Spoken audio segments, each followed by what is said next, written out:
আসসালামু আলাইকুম, স্বাগত জানিয়ে শুরু করছি আমরা চ্যানেল আই সংবাদ। বার্তা কক্ষ থেকে বিপাশা এবং মূল সংবাদে আমরা যাচ্ছি সিটিসেল সংবাদ শিরোনামগুলো জানিয়ে। বিশ্বের 10 সন্ত্রাসী সংগঠনের 3 নম্বরে ছাত্র শিবির, গত বছরের নাশকতা পর্যবেক্ষণ করে মার্কিন সংস্থার রিপোর্ট। পালিয়ে যাওয়া ফাঁসির আসামি রাকিব, জঙ্গি পুলিশ বন্দুকযুদ্ধে নিহত, আগেই সতর্কবাণী ছিল গোয়েন্দা সংস্থার। আসল ঘটনা ধামাচাপা দিতে জঙ্গি হত্যার নাটক, দাবি বিএনপির বিরুদ্ধে জঙ্গিদের প্রশ্রয় দেওয়ার পাল্টা অভিযোগ। রাজশাহীর মেয়র, সাবেক মেয়র সহ 36 নেতাকর্মী কারাগারে, হরতাল অবরোধের মতো কর্মসূচি না দেওয়ার আহ্বান।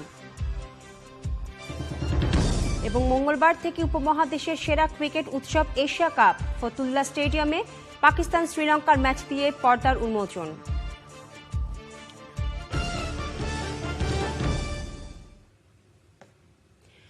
বিশ্বের 10টি সক্রিয় বেসরকারি সশস্ত্র সংগঠনের তালিকার যুক্ত হয়েছে বাংলাদেশ জামায়াত ইসলামী ছাত্র সংগঠন ইসলামী ছাত্র শিবিরের নাম। যুক্তরাষ্ট্র ভিত্তিক আন্তর্জাতিক তথ্য এবং মতামত সরবরাহকারী সংস্থা হিসেবে পরিচিত IHS এর বিশ্ব সন্ত্রাসবাদ এবং বিদ্রোহী সংগঠনের তালিকার 3 নম্বরেই আছে ইসলামী ছাত্র শিবির। ওই তালিকায় এছাড়াও আছে থাইল্যান্ড ভিত্তিক বারিসান রেভলিউশি ন্যাশনাল, তালেবান, ভারতের মাওবাদী কমিউনিস্ট পার্টি, ইরাক ভিত্তিক আল কায়দা, হারাকাত আল শাবাব আল মুজাহিদিন আল শাবাব, কলম্বিয়া ভিত্তিক ফার্ক, ফিলিপাইন ভিত্তিক নিউ পিপলস আর্মি, সিরিয়া ভিত্তিক জবহাত আল নুসরাত এবং নেপাল ভিত্তিক মাওবাদী ইউনিফাইড কমিউনিস্ট পার্টি।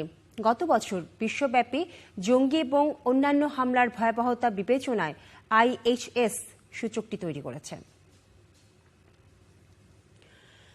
টাঙ্গাইলে জঙ্গি পুলিশ বন্দুকযুদ্ধে ফাঁসির আসামি জেএমবি নেতা রাকিব হাসান নিহত হয়েছে। রোববার ময়মনসিংহে ত্রিশালে প্রিজন ভ্যান থেকে আরও 2 দুর্ধর্ষ জেএমবি নেতার সঙ্গে পালিয়ে যাওয়ার কয়েক ঘণ্টা পর ধরা পড়ে রাকিব। অন্য 2 জনকে ধরতে 5 লাখ টাকা করে পুরস্কার ঘোষণা করেছে পুলিশ। টাঙ্গাইল থেকে মুসলিম উদ্দিন এবং ময়মনসিংহ থেকে শেখ মহিউদ্দিনের পাঠানো তথ্য ও ছবি নিয়ে মৌসুমী সুলতানের একটি রিপোর্ট। রাকিব হাসান ধরা পড়ার পর জেএমবির পলাতক 2 জঙ্গি বোমা মিজান এবং সালাউদ্দিন সালেহিন সজীবকে ধরতে টাঙ্গাইলের সখীপুর ও মির্জাপুর সীমান্তের বাসতৈল এলাকায় সোমবার ভোরে অভিযানে নামে পুলিশ জানিয়েছে, সে সময় ওত পেতে থাকা জঙ্গিরা গুলি ছোড়ে। পুলিশও পাল্টা গুলি চালালে নিহত হয় রাকিব হাসান, আহত হয় 2 পুলিশ। বেলতল সিরামিক্স নামক স্থানে সেখানে অভিযান পরিচালনা করি রাত্রি 4টা থেকে 4:15টার মধ্যে। তো ওখানে আসা মাত্রই আপনার রাকিবের সহযোগীরা পুলিশকে লক্ষ্য করে গুলি ছুড়লে পুলিশ আত্মরক্ষার্থে পাল্টা গুলি ছুড়ে এক পর্যায়ে রাকিব গুলিবিদ্ধ হয়। রাকিবকে কুমুদিনী মেডিকেল কলেজ হাসপাতালে নিয়ে আসার সাথে সাথে ডাক্তাররা তাকে মৃত ঘোষণা করে। রোববারে প্রিজন ভ্যান থেকে আসামি ছিনতাই ও পুলিশ হত্যার ঘটনায় ত্রিশাল থানায় হত্যা এবং বিস্ফোরক ও অস্ত্র আইনে 2টি মামলা করেছে পুলিশ। আসামি ছিনতাইয়ের সময় জেএমবির বোমা ও গুলিতে আহত হয়ে ময়মনসিংহ মেডিকেল কলেজ হাসপাতালে ভর্তি 2 পুলিশ সদস্যের অবস্থা আশঙ্কামুক্ত বলে জানিয়েছেন চিকিৎসকরা। হাবিব সাহেব যিনি পেটে গুলি লাগছে, এখন পর্যন্ত উনি স্টেবল আছে। আর আরেকজন যিনি আছেন সোহেল, উনি মোটামুটি কোন কন্ডিশন স্টেবল। তবে জেএমবির পলাতক 2 শীর্ষ সন্ত্রাসী বোমা মিজান এবং সালাউদ্দিন সালেহিন সজীবকে ধরতে অভিযান চালিয়ে যাচ্ছে police. Mousumi Sultana, national desk, Channel i. Prison van থেকে জঙ্গি সন্ত্রাসীদের ছিনিয়ে নেওয়া হতে পারে এমন সতর্কবাণী আগেই ছিল গোয়েন্দাদের। বিচ্ছিন্নভাবে সংগঠিত হওয়া জেএমবির একটি গ্রুপ প্রিজন ভ্যান থেকে 3 শীর্ষ জঙ্গিকে ছিনিয়ে নেয় বলে জানিয়েছেন তারা।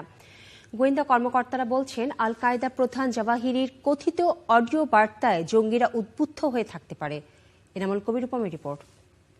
পুলিশ দ্বারা একজন জঙ্গলি আসামিকে ময়মনসিংহ আনার জন্য বলল, এটা তারা আগে জানা উচিত ছিল, তাদের আগে তদন্ত করা উচিত ছিল। রাস্তার মধ্যে রাস্তার কোনো দুর্ভিক্ষ আছে এই প্রশ্ন এখন অনেকের। আন্তর্জাতিক জঙ্গি সংগঠন আল কায়দা প্রধান জাওয়াহিরির কথিত অডিও বার্তা প্রচারের কয়েকদিনের মধ্যেই প্রিজন ভ্যান থেকে জঙ্গিদের ছিনিয়ে নেয়ার সময় নিরাপত্তার দায়িত্বে ছিলেন মাত্র 4 জন পুলিশ সদস্য। গ্রেপ্তার অন্য জঙ্গিদের রিমান্ডে জিজ্ঞাসায় এরকম ছিনতাই পরিকল্পনার কথা আগেই জেনেছিলেন ঢাকার গোয়েন্দারা। তারা বলছেন, শীর্ষ 4 জঙ্গি নেতার মৃত্যুদণ্ড কার্যকরের 9 বছর পরও নিশ্চিহ্ন হয়ে যায়নি নিষিদ্ধ জেএমবি। একটা নিষ্ক্রিয় আছে কিংবা সংগঠিত হওয়ার চেষ্টা করছে। এরকম যদি কোনো জঙ্গি সংগঠন এই ধরনের একটা বার্তা পায়, বুঝতে পারে যে ইন্টারন্যাশনাল যে টেরোরিস্ট অর্গানাইজেশনগুলো আছে যাদের নেটওয়ার্ক খুব শক্তিশালী এবং তাদের অ্যাফিলিয়েটেড সংগঠনের সংখ্যা বিভিন্ন দেশে দেশে, সেখানে আর্থিক সাহায্য থাকে, প্রযুক্তিগত সহায়তা থাকে, বিভিন্ন ধরনের সহায়তা থাকে, সেই ক্ষেত্রে অনুপ্রাণিত হতেই পারে। ইন্টেলিজেন্স এসেছিল যে আসামি কোর্টে যাওয়ার পথে কিংবা ফেরার পথে এই ধরনের একটা ঘটনা সংঘটিত হতে পারে, যেমন কয়েকজন জঙ্গির বিষয়ে আমাদের নজরদারি রয়েছে ডিএমপির ভিতরে, সেই কারণে তারা এই কাজটি হয়তো এখানে করেনি। তারা বেছে নিয়েছে একটা দূরবর্তী রুট, যেখানে অপেক্ষাকৃত মানে তাদের যে রিট্রিট করার সুযোগটা যেমন বেশি থাকে। পাকিস্তান ভিত্তিক জঙ্গি সংগঠন তেহরিকি তালেবানের সদস্য 3 পাকিস্তানি নাগরিককে গ্রেপ্তারের পর গোয়েন্দা কর্মকর্তারা বলেছিলেন বাংলাদেশে জঙ্গিরা সংগঠিত হতে পারছে না, কিন্তু প্রিজন ভ্যান থেকে জেএমবি নেতাদের ছিনিয়ে নেয়ার পর এখন তারা বলছেন অন্য কথা। মৌলানা সাইদুর রহমান, তারপর তার ছেলে শামীম, আইটি এক্সপার্ট ফাহিম, আর এর বাইরে এই যে মোহাম্মদ জাকারিয়া ধরা পড়েছে, আরো কয়েকজন আছে এর সাথে।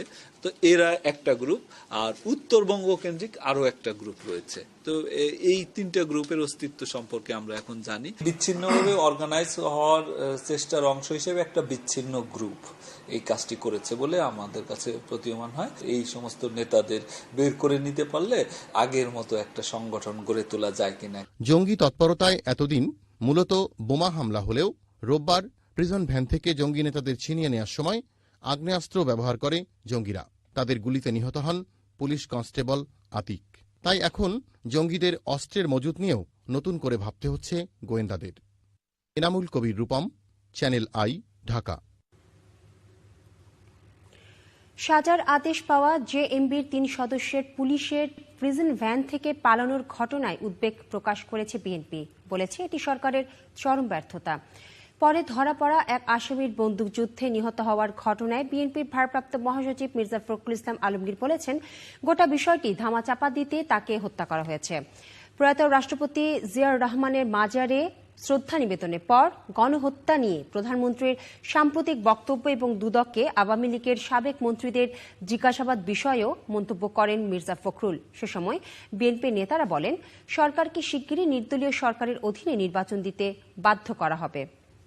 এটা সরকারের চরম একটা ব্যর্থতা বলে আমরা মনে করি, এবং সেই সঙ্গে যে আসামিকে পরবর্তীকালে গ্রেফতার করা হলো তাকে আবার ক্রস ফায়ারে দেওয়া হলো, এটা বাংলাদেশের সমস্ত মানুষের মধ্যে একটা প্রশ্নের সৃষ্টি করেছে যে এটা আদৌ কোন ধরনের ঘটনা, এটার মধ্যে কি লুকিয়ে আছে, কোন রহস্য আছে, এটা এখন জনগণ জানতে চায়। সরকারের মন্ত্রীরা যেসব বলছেন যে খুব এর মধ্যে জঙ্গিরা জড়িত আছে, তাদের সম্পর্কে নিশ্চয়ই অনেক কিছু পাওয়া যেত, কিন্তু তা না করে তাকে ক্রস ফায়ারে দেওয়ার অর্থই হচ্ছে গোটা বিষয়টাকেই ধামাচাপা দেওয়া। জঙ্গি ইস্যুতে বিএনপির বিরুদ্ধে পাল্টা অভিযোগ এনেছে আওয়ামী লীগ। দুর্যোগ ব্যবস্থাপনা ও ত্রাণ মন্ত্রী মোফাজ্জল হোসেন চৌধুরী মায়া বীর বিক্রম বলেছেন, বিএনপি সরকারের চলার পথকে বাধাগ্রস্ত করার ষড়যন্ত্র চালিয়ে যাচ্ছে। গুলশান থানা আওয়ামী লীগের ত্রিবার্ষিক সম্মেলনে তিনি বলেন, পুলিশ বেষ্টনীতে হামলা চালিয়ে নিষিদ্ধ জঙ্গি সংগঠন জেএমবির মৃত্যুদণ্ড পাওয়া আসামিদের ছাড়িয়ে নিয়ে যাওয়া বিএনপির ষড়যন্ত্রেরই অংশ। এরকম যে কোনো অপতৎপরতা প্রতিহত করার ঘোষণা দেয়া হয় সম্মেলন থেকে। শেখ হাসিনা আগামী 5 বছরের জন্য আবার ক্ষমতায় বসেছে, তাকে ক্ষমতা থেকে বিতাড়িত করার জন্য ষড়যন্ত্র চলছে দেশি বিদেশি ভাবে। গতকাল দেখছেন না, পুলিশের ভ্যান ভেঙে 3 জন সন্ত্রাসীকে চিনে নিয়ে গেছে। কাদের ইঙ্গিতে নিয়ে গেছে, কোথায় রাখছে, কোথায় কাদের সহযোগিতা করছে, খবর ইনশাল্লাহ বের হবে। যারা জঙ্গিদের মদত দেয়, যারা জঙ্গিদের সাহস যোগায়, যারা জঙ্গিদের লালন পালন করে, তাদের বাংলাদেশের জায়গা নাই, এই কথা পরিষ্কার মনে রাখতে হবে। রাজশাহী মহানগরীতে পুলিশ হত্যা মামলায় সিটি মেয়র মোসাদ্দেক হোসেন বুলবুল এবং বিএনপির কেন্দ্রীয় যুগ্ম মহাসচিব মিজানুর রহমান মিনু সহ 36 জনকে কারাগারে পাঠানো হয়েছে। তবে প্রতিবাদে হরতাল অবরোধের মতো কর্মসূচি না দিতে বিএনপি নেতাকর্মীদের আহ্বান জানিয়েছেন মিনু। আবু সালিম মোহাম্মদ ফাত্তার পাঠানো তথ্য এবং তোলা ছবি নিয়ে কাজী ইমদাদের ডেস্ক রিপোর্ট। গত ২৬ ডিসেম্বর রাজশাহী মহানগরীতে পুলিশের গাড়িতে ককটেল হামলায় নিহত হন পুলিশ সদস্য সিদ্ধার্থ সরকার। ওই ঘটনায় সিটি মেয়র সহ ৪০০ জনকে আসামি করে মামলা করে পুলিশ। মেয়র মোসাদ্দেক হোসেন বুলবুল সহ আসামিরা রাজশাহী অতিরিক্ত মহানগর মুখ্য হাকিমের আদালতে হাজিরা দিতে গেলে বিচারক শেখ মেরিনা খানম শুনানি শেষে আসামিদের জেল হাজতে পাঠানোর নির্দেশ দেন। মিনুর আইনজীবী মোজাম্মেল হক বলেন, নেতাকর্মীদের কারাগারে পাঠানোর প্রতিবাদে সহিংস কোনো কর্মসূচি না দিতে নেতাকর্মীদের আহ্বান জানিয়েছেন রাজশাহীর সাবেক মেয়র মিজানুর রহমান মিনু।